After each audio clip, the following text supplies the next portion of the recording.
Halo, selamat datang kembali di channel saya Coin Signal Info. Hari ini kita bahas lagi perkembangan dari kripto ya. Tampak hari ini kripto seolah positif ya, tampak hijau begitu. Bahkan kalau kita lihat yang terbesar di ranking 100 besar ini adalah Litecoin, yaitu 29%. Tapi perlu dicatat di sini ya, walaupun dia kenaikan 29%, tapi year to date-nya masih minus 46%. Jadi belum ada tanda-tanda dia itu mampu menembus beberapa resisten begitu.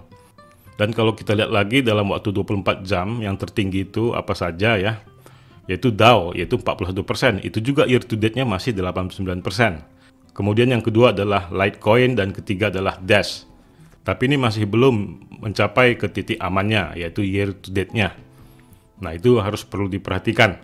Nah sementara kalau kita lihat Bitcoin ini, seolah-olah, terjadi recovery nih, begitu ya, kalau kita lihat dari chart.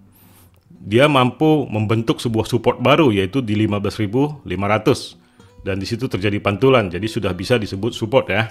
Kemudian bagaimana keadaan market begitu? Apakah ini menjadi hal yang positif? Apakah ini menjadi sesuatu yang baik begitu ya? Nah, seperti yang saya bilang sebelumnya di video-video yang lalu bahwa ketika Bitcoin belum menembus 17.500 ataupun di 17.100 itu belum aman begitu. Dan dia juga masih berada di area ini aja. Bisa dibilang ini adalah area sideway untuk kedepannya. Dan kalau kita lihat juga psikologi market masih extreme fear ya. Fear and greed indexnya masih extreme fear. Masih banyak orang yang lebih takut begitu daripada orang yang optimis. Jadi ya kita juga harus waspada melihat itu. Mana yang benar nih sekarang. Namun kalau kondisi sekarang kan masih tanda-tanda penurunan sebenarnya ya. Kita belum tahu nih sampai mana bottom terakhirnya begitu. Namun informasi dari beberapa kalangan analis mengatakan Bitcoin bisa mencapai 10.000. Bahkan seorang Robert Kiyosaki juga mengatakan seperti itu. Dan baru-baru ini juga ada berita ya bahwa pendiri BitMEX juga mengatakan prediksi Bitcoin to crash till 10.000 US dollar. Dia mengatakan Bitcoin bisa crash sampai 10.000 dolar. Arthur Hayes, the ex-CEO of BitMEX, believe that Bitcoin could crash to 10,000 US dollar if Genesis goes bankrupt. Nah, ketika Genesis itu menyatakan bangkrut atau mengajukan kebangkrutannya sama halnya seperti FTX, ini bisa menjadi hal yang mungkin begitu untuk jatuh ke 10.000. Namun kalau kita lihat bagaimana keadaan Genesis sekarang ini, Genesis menyatakan dia belum bangkrut begitu. Crypto brokerage Genesis dikatakan memperingatkan kebangkrutan tanpa pendanaan. Jadi maksudnya begini nih, jadi si Genesis ini tidak mau menyatakan kebangkrutan ataupun mengajukan kebangkrutan. Dia sedang berjuang untuk mengumpulkan uang tunai, uang segar begitu, untuk unit pemberi pinjamannya. Dan memperingatkan calon investor bahwa ia mungkin perlu mengajukan kebangkrutan jika usahanya gagal. Jadi ketika tidak ada yang mau meminjamkan uang atau tidak terpenuhi kuota dia untuk memberi unit pemberi pinjamannya, ya dia akan menyatakan bangkrut begitu. Dan ini berita dari Yahoo Finance ya. Nah kemudian kita lihat lagi tentang Genesis ya. Genesis menyangkal rencana segera untuk mengajukan kebangkrutan karena dia masih dalam proses mencari pendanaan begitu. Jadi kan rawan juga nih. Ibarat Anda kalau lagi usahanya goyang gitu kan, lagi mengajukan pinjaman ke bank begitu. Jadi lagi menunggu ACC-nya begitu. Ya semoga aja kita harapkan Genesis ini tidak bangkrut gitu ya. Karena kita tahu seperti video kemarin juga saya bilang ya, Mt. Gox ketika mengajukan kebangkrutan ya rontok market. Kemudian FTX juga menyatakan kebangkrutannya 11 November, market rontok begitu. Ini Genesis lagi nih, kalau dia menyatakan kebangkrutannya lagi ya akan rontok lagi. Nah, sekarang ada lagi berita lagi nih. Berita yang bisa dibilang sentimen negatif lagi. Jadi ini sebenarnya saya bahas ini bukan buat nakut-nakutin ya.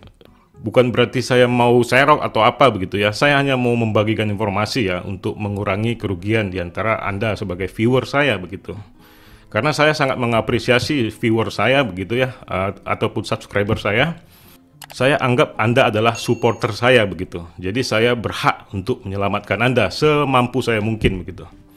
Jadi saya coba memberikan informasi dan mengolah informasi agar Anda dapat terhindar dari kerugian. Itu aja sih sebenarnya tujuan saya gitu. Bukan maksud tujuan saya menakut-nakutin biar Anda jual, biar saya serok begitu. Enggak. Itu tidak berpengaruh sedikit pun sebenarnya. Ya, karena Anda tahu subscriber saya cuma puluhan ribu begitu. Mungkin kalau saya punya jutaan orang subscriber begitu, mungkin saya bisa menggerakkan pasar. Atau saya memiliki media begitu, mungkin saya bisa menggerakkan pasar begitu. Saya hanya mau memberikan informasi begitu bagi para supporter saya begitu.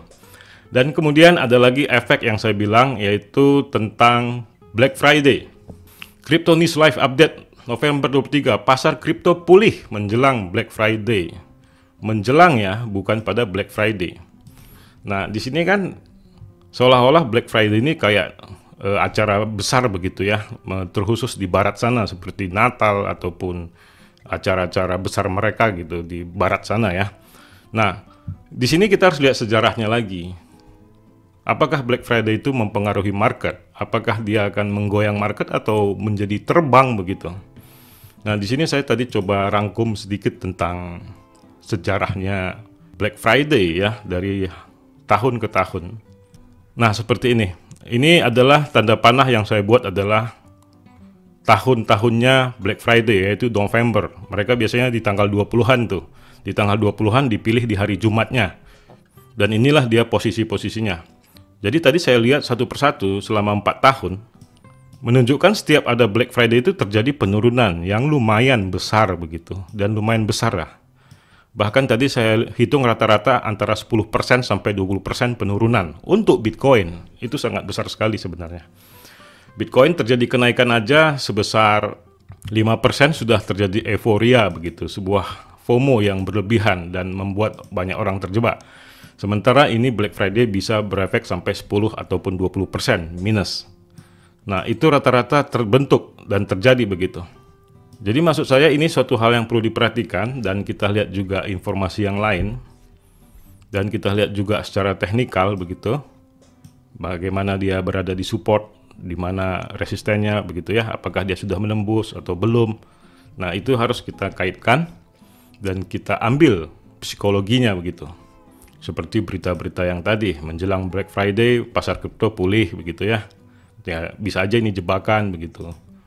Kemudian Genesis menyangkal rencana segera untuk mengajukan kebangkrutan karena dia lagi berjuang untuk mencari pendanaan begitu ya, untuk mempertahankan Genesis agar tidak bangkrut. Ya, tahu-tahu nanti menyatakan bangkrut kan begitu. Kalau Anda sering dengar berita kan begitu. Ketika mereka seolah-olah bilang A, ternyata besok B begitu, besok C, besok A lagi begitu. Jadi market yang selalu terombang-ambing. Makanya kita harus terpaksa untuk meneliti pasar dan melihat berita juga gitu. Dan kemudian berita yang tadi juga ya tentang Arthur Hayes juga berkata sebagai founder BitMEX ya, Bitcoin akan crash sampai 10.000 US dollar ketika Genesis mengatakan bangkrut. Nah, hal-hal itulah yang perlu kita perhatikan dalam kondisi ini. Namun ada berita yang menarik di sini ya sebagai hiburan juga. Mungkin Anda kemarin nonton, saya nonton ya 2-1 ya untuk Arab Saudi dan Argentina. Dan kemudian dimenangkan oleh Saudi Arabia. Dan tokennya yang bersifat NFT meningkat, melonjak 387%. Sementara untuk fan tokennya yang kemarin saya bilang, ketika salah satu pemain yang ada di klub bola gitu ya, ataupun di fan tokennya Argentina, merosot sebanyak 21% karena ya golnya cuma 1 begitu. Jadi tidak positif hasilnya dan negatif hingga 21%. Nah, seperti itu yang kemarin kalau Anda mau berjudi, ya mungkin di fan token bisa begitu. Tapi ini saya bukan mengajak untuk berjudi ya, ini hanya sebagai informasi aja bahwa itulah dampak dari situasi yang ada di dunia ya, situasi yang sedang berjalan atau berita yang sedang panas, sangat berpengaruh sekali kepada market. Dalam hal menggolkan saja begitu, menggolkan 2-1. Padahal ini masih pertandingan pertama nih. Masih ada pertandingan lanjutan lagi. Mungkin ya Argentina menjadi terbeban mencari angka 2 poin. Nah, itulah untuk koin, fan token, dan kondisi di FIFA ini sekarang. Sebenarnya dalam kondisi market sekarang ini sebenarnya belum baik-baik saja ya. Walaupun kita lihat hijau begitu, hijau begitu ya. Tampak cantik sekali begitu. Apalagi Litecoin ya, sampai 30% tadi terakhir saya lihat.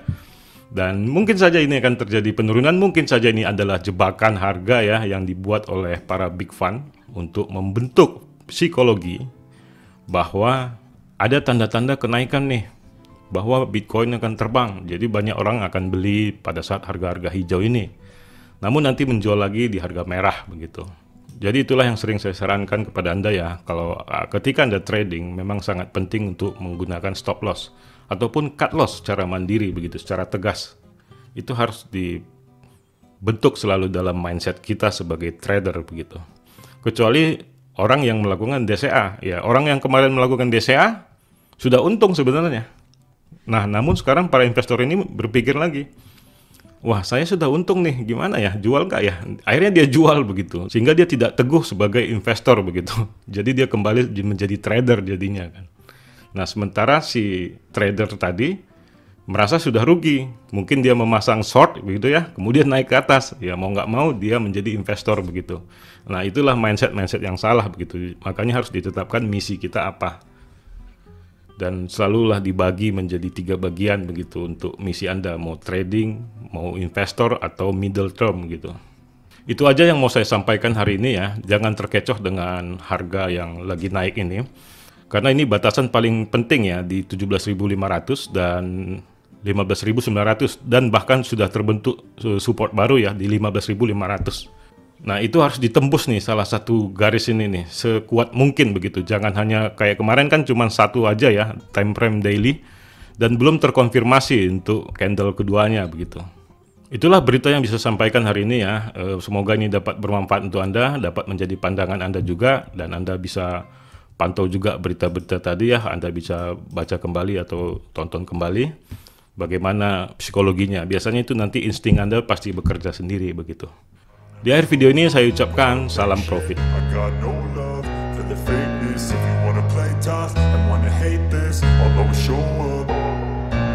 don't ever slow up, no I don't take shit. I got no love for the fakeness. If you wanna play tough and wanna hate this, I'll always show up and make a statement. I don't ever slow up, no I don't take shit. I got no love for the fakeness. If you wanna play tough and wanna hate this, I'll always show up.